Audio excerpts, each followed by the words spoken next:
from the local station. This is Weather Authority Weekday. Hey there, happy Friday to you. It is the final Friday of summer, believe it or not, and it's going to go out with a bang. It is a beautiful day across our area. I am meteorologist Michelle McCormick.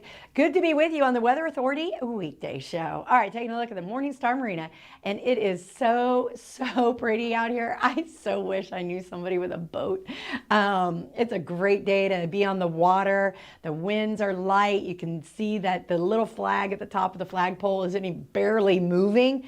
You know, they took down the American flag when we had those like back-to-back nor'easters the past few weekends, and it just whipped it around enough.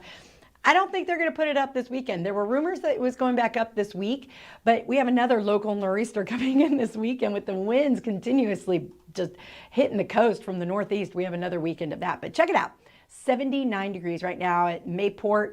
The winds out of the northwest, they're going to shift to the northeast at 5, but that humidity, it's already feeling like 82, so add a little bit of a heat index in there as well. Here's a look at the airport. Planes coming and going. We had some low visibilities this morning, and they are burning off and moving on out. So if you do have any travel plans, you definitely want to call ahead or check FlightAware for your airline. Our airport is running smooth like it always does. Great airport that we have here in our backyard. 74 degrees. At the airport, that's the official. Here's some other temperatures across our entire area. We've moved up by about 10 to 12 degrees in most areas. Like I said, there was some early morning dense fog across the area. Now we're seeing temperatures at the 70s, upper 70s for just about everyone. Low 80s already starting to pop up through Alachua County and through Flagler County. Putnam, you're probably coming up with some 80-degree weather as well. Everyone will likely move upper 80s, low 90s across the area. Here's a quick fun fact though, because I got time. Yesterday morning in Gainesville, the low was 58 degrees, tied a record low of 58, set in 1910. None of us were around then, I'm guessing. Oh, my phone's ringing. Hold on, let me turn that off. All right, so cloud and radar forecast shaping up like this. And she should know, Francine, that I'm in the streaming. That was one of our news managers calling me. Anyway, I digress. So cloud and radar forecast shaping up like this.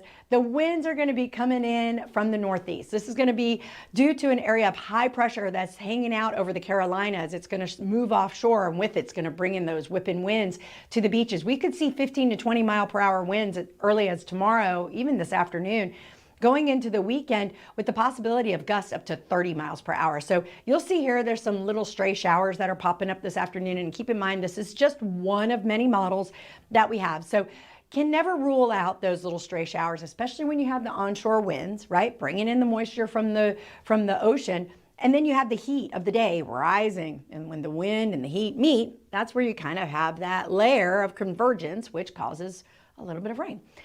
Sea breeze convergence. It's cool. And so that's what we could see possibly throughout this afternoon. Very isolated chance. Very isolated going into Saturday and then possibly even into Sunday. Your Jaguar game experience should not be ruined this time. The opening day game had that, it was more of a lightning delay. You know, when they have lightning delays, if you see lightning within 10 miles, even 5 miles or closer, they're going to cause the lightning delay. For every lightning strike beyond that is a 30-minute delay. So I think that's what happened at the Jags game on opening day. I think it went from the first lightning strike was 30 minutes, and then within that 30 minutes, there was another lightning strike, and so on and so on.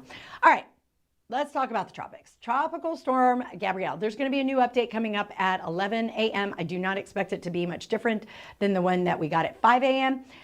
This slow-moving storm, it's a little disorganized and it's getting cut off a little bit with some upper level shear, but it's still projected to become a Category 1, Category 2 storm even Sunday into Monday east of Bermuda, staying far away from us, staying far away from any continental U.S. coastlines, and then veering back out into the Atlantic. And here's the tropical models just proving it, all of them in agreement.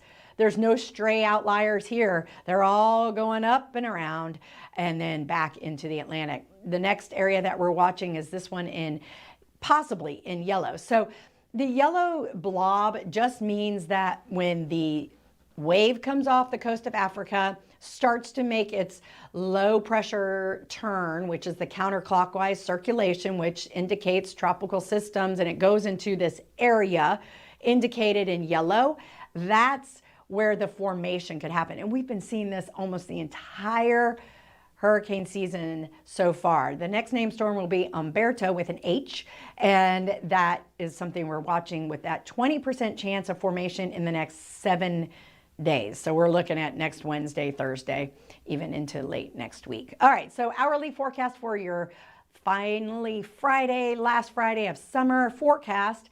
Moving into the 80s, we're already seeing it in our southern counties, and then our high today projected to be 89 degrees. Yesterday, we actually hit 90 officially at the International Airport.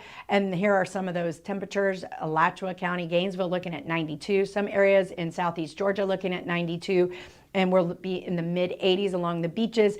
And then overnight temperatures very similar to what we saw this morning, maybe even a tad warmer, and the possibility of foggy conditions going into tomorrow as well. All right, college football is back tomorrow. Actually, first, we have Friday Night Lights tonight, and it's going to be a beautiful night for your Friday night football. Just pick a high school in your neighborhood and go cheer them on. All right, Kansas State versus Florida State in Tallahassee tomorrow at 3:30 is the kickoff, and it's going to be 92. Ouch, that's hot. Bring your sunscreen and drink water. For every alcoholic drink you have, add some water with that. Double fist. And then on Sunday for the Jaguars, the Texans are in town. She's laughing at me. Sunday at 1 o'clock, 87 degrees, and you know how steamy it can get in the bank, especially if you're on the east side of the stadium. That's when the sun just beams down on you. Plan accordingly. Again, take the double-fisted advice here. Water, alcohol. Just keep it all the same. All right. Here's your 7-day forecast. That's why I love streaming, Francine. That's why I love streaming. All right, so the weekend, it's going to be slightly cooler than we've seen the past few days. We are coming to an end of our summer season, if you will, but our temperatures are going to stay summer-like as we even move through fall. So windy conditions this weekend. Keep that in mind if you're going to be out at the beach. Rip current risk will probably switch to a high rip current risk, dangerous water conditions, very hazardous. Onshore winds 15 to 20 out of the northeast with gusty conditions up to 30. And then into the 90s back by next Wednesday.